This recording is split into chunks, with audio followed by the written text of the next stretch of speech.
Avtomobil qəzasında bir nəfərin ölümü və digərinin xəsarət almasında təqsirləndirilən Arzum 99-99 dəqəli tiktoker İlduza Hacıyevanın cinayət işi üzrə məhkəmə prosesi keçirilib. Xəzər rayon məhkəməsində keçirilən prosesdə tiktokerin vəkilləri Hikmət Əliyev və Fərid Həsənov gəlmədikləri üçün məhkəmə təxirə salınıb.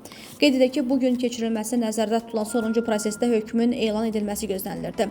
Məhkəmənin yekun iclası iyulun 2-sinə təyin edilib. Xatırladaq ki, dövlət ittihamçısı Nərmin Tahirzadə ittiham nitqi ilə çıxış edərək məhkəmədə tiktoker Arzumun 3 il sürücülük hüququndan məhrum edilməsi və məhkəmə zalından həbs olunmaqla 5 il 9 ay müddətinə azadlıqdan məhrum edilməsini istəyib.